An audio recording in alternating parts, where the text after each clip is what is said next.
آج کی اس ویڈیو میں ہم آپ کو بلیوں کے بارے میں ایسے حقائق بتائیں گے جن کو جان کر آپ حیران ہو جائیں گے۔ ناظرین، بلیوں کا شمار ان چند پالتو جانوروں میں کیا جاتا ہے جو لوگوں کو بے حد پسند ہیں۔ اگرچہ اسلام میں بلی حلال نہیں ہے، لیکن اس کو پاکیزہ اور طاہر حیوانات میں شمار کیا جاتا ہے۔ ایک سائنسی اندازے کے مطابق انسان نے بلی کو 10,000 سال پہلے سدھایا یا پالتو بنایا تھا۔ بلی آج کے دور میں سب سے عام پالتو جانوروں میں سے ایک ہے۔ افریقی جنگلی بلیوں کی کئی اقسام کو پالتو بلی کے آباء و اجداد سمجھا جاتا ہے۔ بلیوں کو پہل شاید اس وجہ سے سدھایا گیا تھا کہ یہ چوہے کھاتی تھیں اور اکثر اوقات جہاں اناج محفوظ کیا جاتا ہے وہاں انہیں پالا جاتا تھا، لیکن بعد ازاں ان کو انسان کے دوست اور پالتو جانور کے طور پر بھی پالا جانے لگا۔ پالتو بلیوں کے جسم پر لمبے یا چھوٹے بال ہوتے ہیں جن کی بنیاد پر ان کی اقسام اور نسلوں کا تعین کیا جاتا ہے۔ اب اگر بلیوں کی شرعی حیثیت کی بات کی جائے تو آپ صلی اللہ علیہ وآلہ وسلم نے ان سے حسن سلوک کی تاکید کی ہے۔ ایک روایت میں ہے کہ سیدنا عبداللہ ابن عمر رضی اللہ عنہ سے روایت ہے کہ رسول اللہ صلی اللہ علیہ وآلہ وسلم نے فرمایا، ایک عورت کو بلی کی وجہ سے عذاب ہوا، اس نے بلی کو قید کر کے رکھا یہاں تک کہ وہ مر گئی، پھر اس بلی کی وجہ سے وہ جہنم میں گئی۔ جب اس نے بلی کو قید میں رکھا تو نہ کھانا دیا، نہ پانی، اور نہ ہی اسے آزاد کیا کہ تاکہ وہ خود کیڑے مکوڑے کھا کر گزارا کر لیتی، یعنی کہ اس نے بلی کو تڑپا کر مارا تھا، اس لیے وہ جہنم میں گئی۔ اس کے علاوہ بھی بلیوں کے بارے میں کئی احادیث اور روایات ہیں جن میں سے چند آپ کو بتاتے ہیں۔ ایک روایت سے یہ بات ثابت ہے کہ بلی اگر کھانے میں سے کچھ کھا کر چلی جائے یا پانی پی جائے تو وہ پلید یا نجس نہیں ہو جاتا۔ حدیث مبارک ہے کہ ایک عورت نے حضرت عائشہ رضی اللہ عنہا کو ہریسہ بھیجا تو وہ نماز پڑھ رہی تھی۔ اس عورت نے ہریسہ وہیں رکھ دیا تو بلی آئی اور آ کر اس میں سے کھا گئی۔ عائشہ رضی اللہ تعالی عنہا نے نماز کے بعد اسی جگہ سے ہریسہ کھایا جہاں سے بلی نے کھایا تھا، اور فرمایا، بلا شبہ رسول کریم صلی اللہ علیہ وآلہ وسلم کا فرمان ہے کہ یہ بلی پلید اور نجس نہیں ہے، بلکہ یہ تو تم پر آنے جانے والیاں ہیں۔ حضرت عائشہ رضی اللہ تعالی عنہا بیان کرتی ہیں کہ میں نے رسول کریم صلی اللہ علیہ وآلہ وسلم کو بلی کے بچے ہوئے پانی سے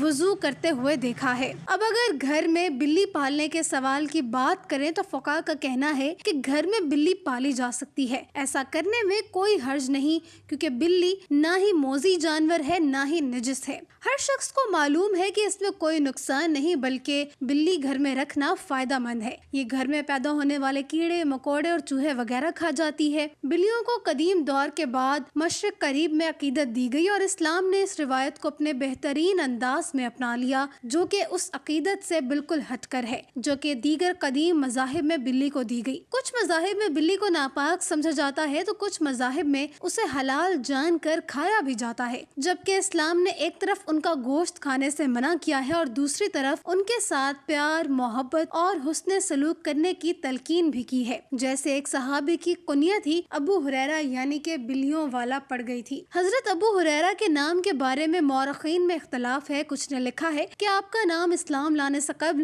عبد الشمس تھا، اور کچھ کا کہنا ہے کہ اسلام لانے کے بعد عبد الرحمن رکھا گیا۔ کسی نے عمر بن عامر لکھا تو کسی نے عبداللہ بن عامر، لیکن آپ کا اصل نام راجہ قول کے مطابق عبد الرحمن ہے۔ ابو ہریرہ آپ کی کنیت ہے، اور ابو ہریرہ کنیت رکھنے کی وجہ یہ تھی کہ آپ کے پاس ایک بلی تھی جس کو آپ اپنے ساتھ رکھا کرتے تھے، اس لیے آپ کی کنیت ابو ہریرہ پڑ گئی۔ ایک دن ابو ہریرہ رحمۃ اللہ علیہ نے دیکھا کہ گرمی کی شدت سے ایک بلی دیوار کے ساتھ چمٹی ہوئی ہے، تو انہوں نے اسے اٹھا کر گرمی سے بچانے کے لیے اپنی آستین میں چھپا لیا۔ ناظرین، یہ روایت ثابت کرتی ہے کہ گھر میں بلیاں پالی جا سکتی ہیں۔ اگر کسی کو شوق ہے تو وہ ضرور پورا کرے، مگر ان کے کھانے اور پینے کا پورا خیال رکھا جائے اور اسے کوئی تکلیف یا پھر ایذا نہ دی جائے۔ سائنسی اعتبار سے بھی گھر میں بلی پالنے کا ایک بڑا فائدہ ہے، اور وہ یہ کہ بلیوں کو انسانی لمس بے حد پسند ہوتا ہے اور انسان بھی اس سے محظوظ ہوتا ہے۔ ماہرین کے مطابق بلی کے لمس میں اللہ نے ڈپریشن کے مرض کا علاج رکھا ہے، اور اس کے بالوں میں خاص قسم کے بیکٹیریا پائے جاتے ہیں جو انسانی جسم میں ڈپریشن کو کم کرنے میں مدد دیتے ہیں۔ چنانچہ پالتو بلی کو اپنے ساتھ لپٹا کر بٹھانا یا سلایا جائے، اس سے نہ صرف آپ کی بلی خوش رہے گی بلکہ آپ کو ڈپریشن سے بھی نجات دلائے گی۔ اب ہم آپ کو بلیوں کے بارے میں کچھ مزید معلومات بتاتے ہیں جو ماہرین کے تجربات کے بعد سامنے آئیں۔ ویسے تو یہ معلومات سب کے لیے دلچسپ اور حیرت انگیز ہیں، لیکن جنہوں نے بلیاں پال رکھی ہیں ان کے لیے انتہائی فائدہ مند ہے۔ ماہرین کے مطابق بلیوں کی اوسط عمر 13 سے 17 سال ہوتی ہے، مگر اکثر بلیاں 20 سال کی عمر تک پہنچ جاتی ہیں۔ دو بلیاں آپس میں کبھی بھی میاؤں کر کے بات نہیں کرتی۔ جب بھی آپ کی بلی میاؤں کرے تو جان لیں کہ وہ آپ سے ہی مخاطب ہے۔ اس کے علاوہ بلیوں کی مونچھوں کے متعلق ایک عام تاثر پایا جاتا ہے کہ ان کے ذریعے بلیاں اپنا توازن برقرار رکھتی ہیں، لیکن ایسا تاثر بالکل غلط ہے، بلکہ ماہرین کا کہنا ہے کہ بلیوں کی مونچھوں میں ایک سینسر ہوتا ہے جو جگہ کے فاصلے اور مختلف اشیاء کے سائز کا پتہ لگاتی ہیں اور بلیوں کو آگاہ کرتی ہیں۔ حتیٰ کہ اندھیرے میں بھی بلیاں اپنی مونچھ کے ذریعے کسی بھی فاصلے یا کسی بھی چیز کے سائز کا پتہ چلا لیتی ہیں۔